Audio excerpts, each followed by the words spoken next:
Here we are again, Recorder for Everyone, lesson number 5 in our series of basic recorder lessons where we are learning how to play the soprano recorder. Today I'm using my 312B. The last 4 lessons I used my 402B, both Yamaha plastic recorders. Now I'm assuming if you came on to lesson 5, that means you're really good at lesson 4. So we are going to do probably the quickest, fastest review you can ever imagine. In lesson 4, we learned about the musical staff, and that's where you put notes. In the US, we call it the staff. In many of the British system countries, they call it the stave. And of course, in many Spanish-speaking countries, it's called the pentagrama. It has different names all over the world. We learned about our quarter note, crotchet, half note, minim, or whole note, semi-breve. So if you need some review on that, go back to lesson 4. We also learned how to read our first note on the staff, the B, which is on the middle line. So today we're moving right on. We're going right forward ahead with A. The second note we learned how to play on the recorder is the second note we're going to learn how to read. Now if you look carefully at the A, it's located on space number 2. It's between line 2 and line 3. So anytime you see a note on the second space of the staff, it's an A. So all of these notes are A's. So if we see that note on the second space of the staff, we get our recorder and we finger our A, which of course is your thumb and your first 2 fingers. And so just like we practiced the B, we're going to practice these A's the same way. The rhythm is the same. I usually start out with these 3-note patterns, just like we practiced in lesson 1 and lesson 3, but now you're learning to read it. So once again, I have to balance my recorder to play it one-handed.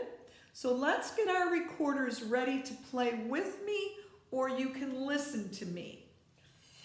So here we go with our A, and then I'm going to ask you a question.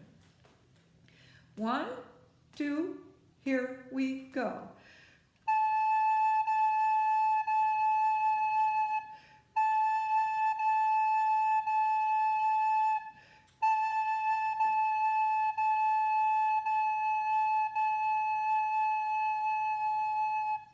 Oops, little water in there. Now the question I wanted to ask you is, did you notice that the stem on the A goes up? Remember, the stem on the B went down, the stem on the A goes up. So for right now, that's one simple way you can tell an A from a B. Unfortunately, it won't always be that way. So you really have to learn where it is on the staff or the stave. So let's do number 2, and I think this time I'm not going to point. I'm just going to kind of let you follow along with me. You can listen, or you can play with me. Here we go with number 2. Let me see where you can see my hand position good. 1, 2, here we go.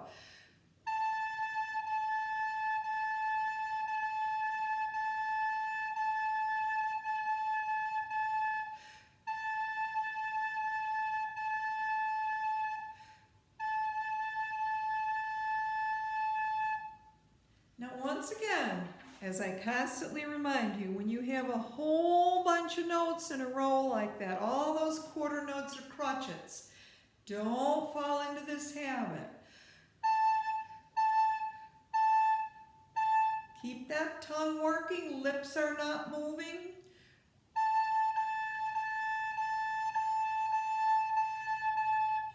And of course, eventually when you can play faster, you'll be able to do the whole exercise without breathing.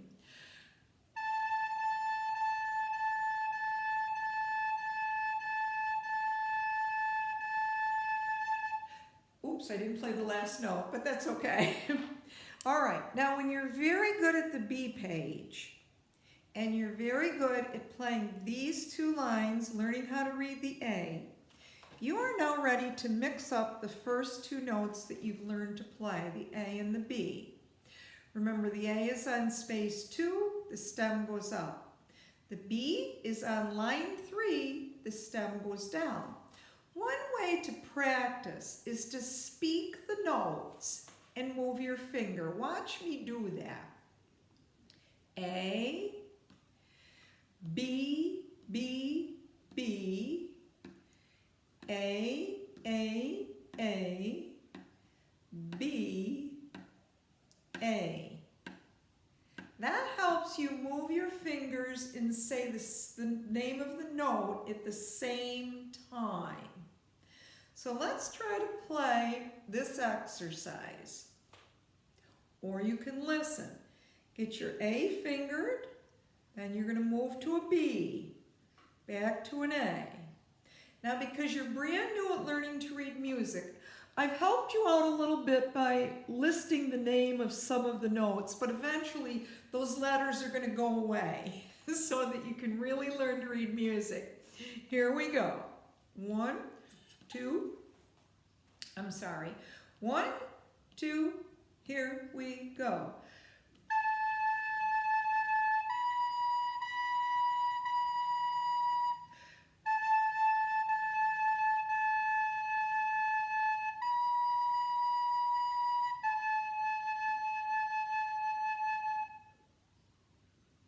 So you'll be able to practice that because you've heard me play it, you've seen me point to the notes. Now when you get down to exercise number 4, you're going to notice you're going to go B, A, B, A, B, A, B, A. Now I have seen people try to do this, B, A, B, A, B, A. I hope you remember that several lessons ago I told you that the thumb and the first finger, they're just glued to your recorder. They're not coming off those holes for a while yet. So to play a B to an A, the only finger that moves is that middle finger. That's the only one that moves. Don't try to do this because if you do, you get a whole different note. So I don't think I'm going to point to this one. I'd like to just have you be able to follow it. Whoops, there we go. So we're going to start on our B. We get our B fingered. 1, 2, here we go.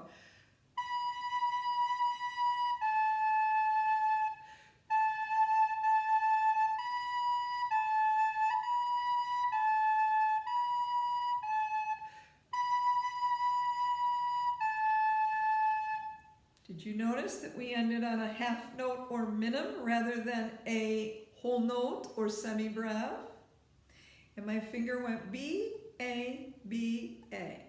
I'm going to do that one once more. 1, 2, here we go.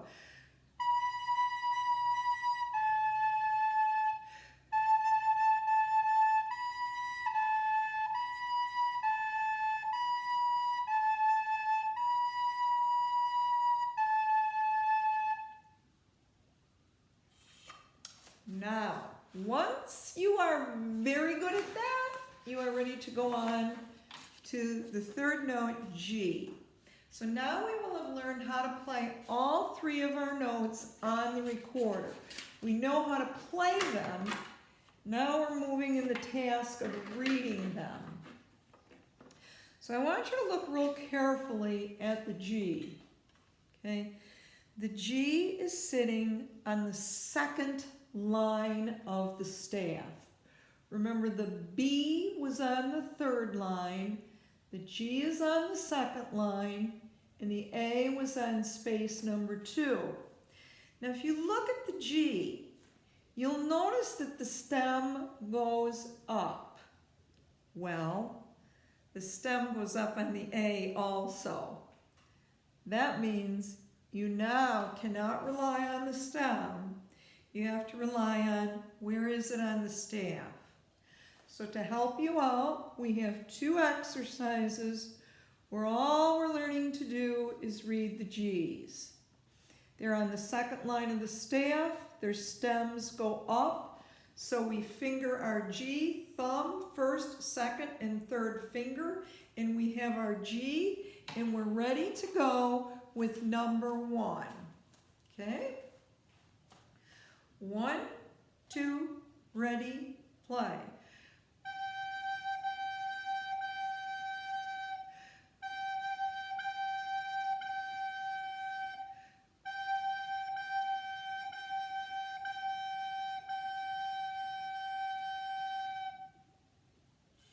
So you practice that until you're really secure with it. Then you go to number 2.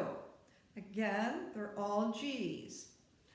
Or in this particular case, in movable do, they are do. That's not always the case with movable do. 1, 2, number 2.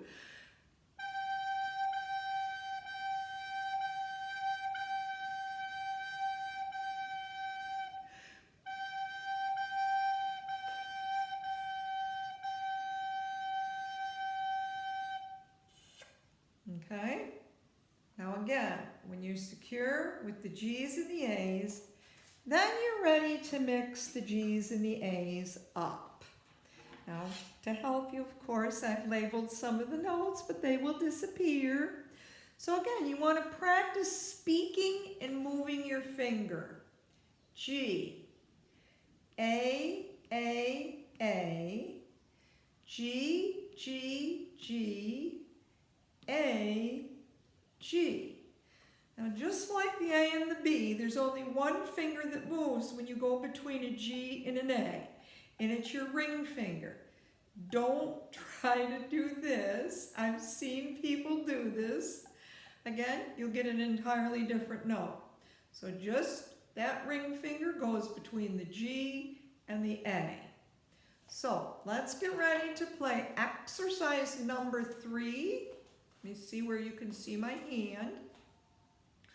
1, 2, here we go.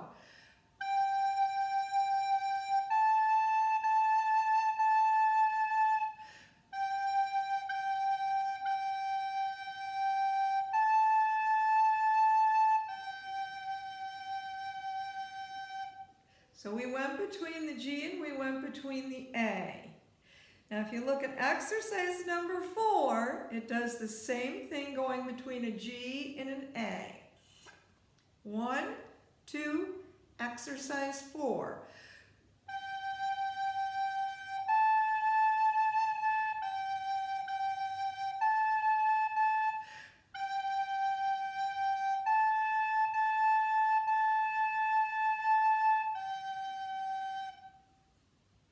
So that's what we're going to do in today's lesson. Now, if you found it really easy, just go right on to lesson 6. In lesson 6, we're going to be learning some new theory terms that you have to know in order to read music well.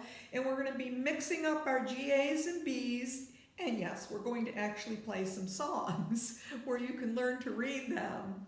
So, and if you're not secure yet, stay on this lesson as long as you like. Like I've said before, that's what's nice about learning this way. Any questions? Put them in the comments. Happy to have you on board, and I'll see you for lesson number 6.